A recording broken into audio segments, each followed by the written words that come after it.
Hello friends, स्वागत है आपनु मारा रसोड़ा काठियावाड़ी स्वाद में। हूँ भावनाबेन राठौड़ आज तमारा माटे एक स्पेशियल रेसिपी लईने आवी छुं। फ्रेंड्स, एकदम सिंपल अने वधारे स्वादिष्ट एवी चणानी दाळनुं शाक तैयार करशुं।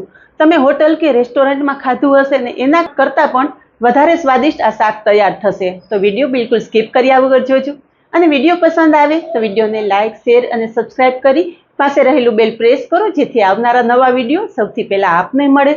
तो चालो बनावीए चटपटा मसाला साथे कोई पण वधारानी झंझट वगर चणानी दाळनुं शाक। तो आ शाक बनाववा माटे अहींया मैं 2/3 कप चणानी दाळ लीधी छे, एटले के पोणो कप चणानी दाळ लीधी छे, साथे 1/4 कप एटले के पा कप जेटली मगनी मोगर दाळ लीधेली छे। चणानी दाळनुं शाक तो रेग्युलर आपणा बधाना घरमां बनतुं ज होय छे, पण तमे एकली चणानी दाळनी शाक बनाववा करता थोड़ी मगनी दाळ उमेरी अने आ शाक तैयार करजो। शाक एटलुं मस्त तैयार थशे अने चणानी दाळने बाइंडिंग पण एकदम सरस मळशे। तो चणानी दाळ अने मगनी दाळ बने दाळ 2 થી 3 पाणीथी धोई लीधी छे अने ओवरनाइट पलाळीने राखेली छे। अहींया तमे जोई शको छो के दाळ एकदम मस्त पलળી गई छे। हाथेथी कट करता मगनी दाळ अने चणानी दाळ बने एकदम सरस कट थई जाय छे। आ रीते दाळ पलळेली हशे ने तो शाक तमारुं झड़पथी तैयार थई जशे। तो पहला तो आपणे दाळ बाफी लेशुं। तो गैस पर कुकर मूकेलुं छे। आपणे पोणो कप चणानी दाळ लीधी अने पा कप मगनी दाळ टोटल 1 कप दाळ लीधेली। तो आपणे कुकरमां 2.5 कप जेटલું पाणी उमेरशुं। હવે પાણીની સાથે જ એક ટુકડો તજ ઉમેરશું અને સાથે 2 લવિંગ પણ ઉમેરી દેશું। આ રીતે દાળ બાફવામાં તજ અને લવિંગ ઉમેરશો ને એટલે દાળમાં બહુ સરસ સ્વાદ આવશે। સાથે થોડી હળદર પણ ઉમેરી દેશું અને અડધી ચમચીથી ઓછું મીઠું પણ ઉમેરી દેશું। અહીંયા કુકરમાં ઉમેરેલું પાણી થોડું ગરમ થઈ ગયું છે, તો પલાળેલી દાળનું પાણી કાઢી અને એ દાળ આપણે કુકરમાં ઉમેરી દેશું। અત્યારે આપણે ચણાની દાળને બાઇન્ડિંગ આપવા મગની દાળનો ઉપયોગ કરેલો છે, પણ જો તમારી પાસે મગની દાળ ન હોય તો શું ઉમેરવું એ હું તમને આગળ જણાવીશ। તો બધું એક વખત સરસ મિક્સ કરી લેશું અને કુકરમાં 1 નાની ચમચી જેટલું ઘી ઉમેરી દેશું। ઘી ઉમેરવાથી દાળમાં સ્વાદ સરસ આવશે, સાથે દાળ ઉભરાઈને બહાર નહીં નીકળે। અને કુકરના ઢાંકણમાં જે સીટીનો ભાગ છે ને એમાં પણ આ રીતે ઘી લગાવી દેશું। આવું કરવાથી તમારે કુકરમાં રહેલી વસ્તુ ક્યારેય પણ નહીં ઉભરાય। ઢાંકણ ઢાંકી દેશું અને માત્ર 2 સીટી કરશું। 2 સીટીમાં જ આપણી દાળ એકદમ સરસ બફાઈ જશે। જો તમે વધારે સીટી કરી લેશો તો દાળ એકદમ મેસી થઈ જશે। આપણે મેસી દાળ નથી જોતી, દાળ બફાવી જોઈએ પણ દાળનો દાણો આખો રહેવો જોઈએ। તો કુકરમાં આપણે 2 સીટી કરી લેશું। દાળ બાફવા ટાઈમે ગેસની ફ્લેમ ધીમી રાખવાની। અહીંયા કુકરમાં 2 સીટી થઈ ગઈ છે, ગેસની ફ્લેમ બંધ કરી દેશું અને કુકરની હવા રિલીઝ થવા દેશું। કુકરની હવા રિલીઝ થઈ ગઈ છે, દાળ ચેક કરી લઈએ। અહીંયા તમે જોઈ શકો છો કે દાળ એકદમ સરસ બફાઈ ગઈ છે, પણ દાળ મેસી નથી થઈ। આપણે આ રીતના જ દાળ બાફવાની છે। કુકરમાં વધારે સીટી કરશો ને તો દાળ બફાઈ જશે અને એકદમ મેસી થઈ જશે। અહીં તમે જોઈ શકો છો કે હાથેથી મેશ કરતા દાળ સરસ મેશ થઈ જાય છે, પણ દાણો આખો છે। અને આ રીતે થોડી મગની દાળ ઉમેરવાથી દાળને બાઇન્ડિંગ મળે છે। પણ જો તમારી પાસે મગની દાળ ન હોય ને તો દાળ બનાવવા ટાઈમે થોડો તમે ચણાનો લોટ ઉમેરી દેજો। ચણાનો લોટ ઉમેરવાથી પણ દાળને એકદમ સરસ બાઇન્ડિંગ મળી જશે। હવે બાફેલી દાળ સાઈડ પર રાખી દેશું અને સ્પેશિયલ વઘાર કરી લેશું। તો વઘાર કરવા માટે કડાઈમાં તેલ ઉમેરશું।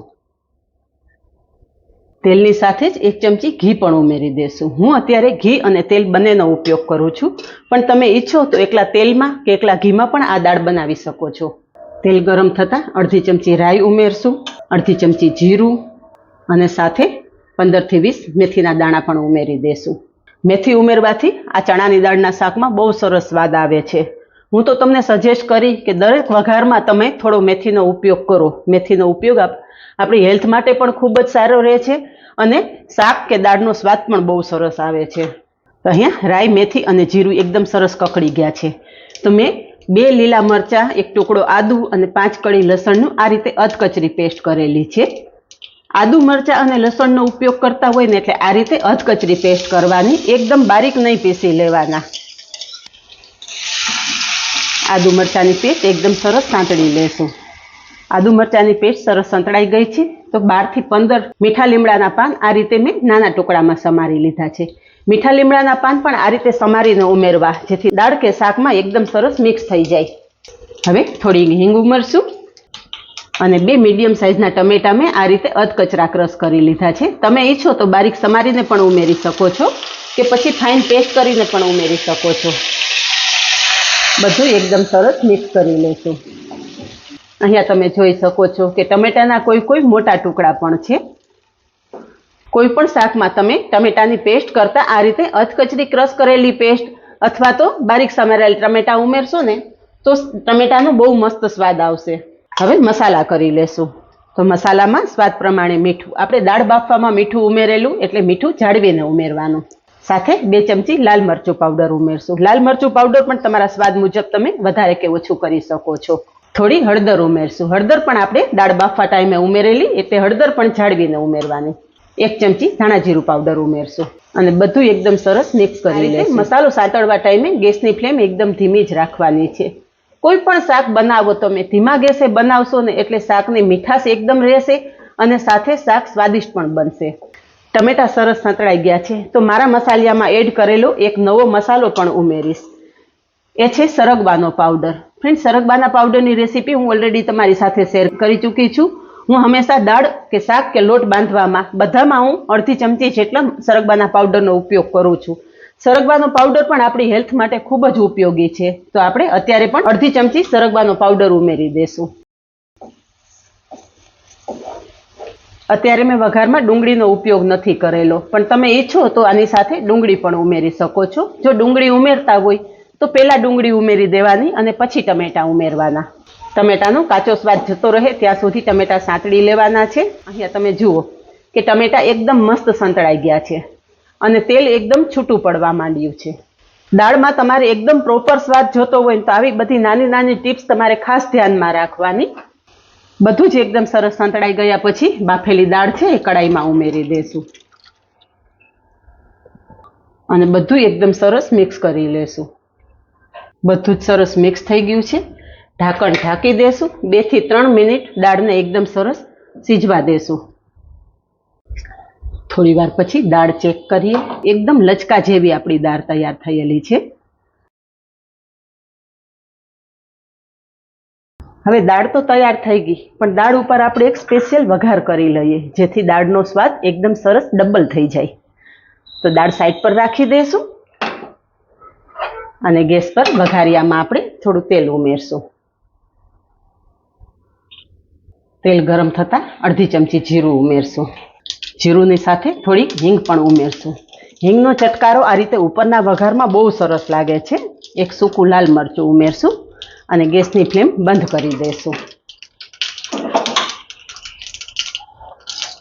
ગેસની ફ્લેમ બંધ કર્યા પછી આપણે થોડું કશ્મીરી લાલ મરચું ઉમેરશું અને બધું જ મિક્સ કરી અને વઘાર તૈયાર થયેલી દાળ ઉપર ઉમેરી દઈશું. તો અહીંયા તમે જોયું ને ફ્રેન્ડ્સ કે કોઈ પણ જાતની ઝંઝટ વગર એકદમ ચટાકેદાર આપણી ચણાની દાળનું શાક તૈયાર થઈ ગયું છે. ટેક્સચર તમે જોઈ શકો છો. એકદમ મસ્ત લચકા જેવી દાળ તૈયાર થયેલી છે. સાથે દાળનો દાણો એક પણ મેશ થયેલો નથી. તમે કાઠિયાવાડી ઢાબામાં ગયા હશો ને તો તમે આ રીતે દાળનું ટેક્સચર જોયું હશે. ઘણાને એવું થતું હશે કે આપણી દાળ ઘરે કેમ આવી સરસ નથી બનતી, પણ જો તમે આવી નાની નાની ટિપ્સ ધ્યાનમાં રાખી અને ચણાની દાળનું શાક બનાવશો ને તો ફ્રેન્ડ્સ તમારી દાળનું શાક પણ આટલું જ મસ્ત બનશે. તો આ જ રીતે બનાવો અને કમેન્ટમાં જણાવો કે એકદમ રેસ્ટોરન્ટ કે ધાબા સ્ટાઇલ ચણાના દાળની શાકની રેસીપી કેવી લાગી. આજે બસ આટલું જ. મળીએ નેક્સ્ટ વિડીયોમાં. ત્યાં સુધી બાય. Thank you.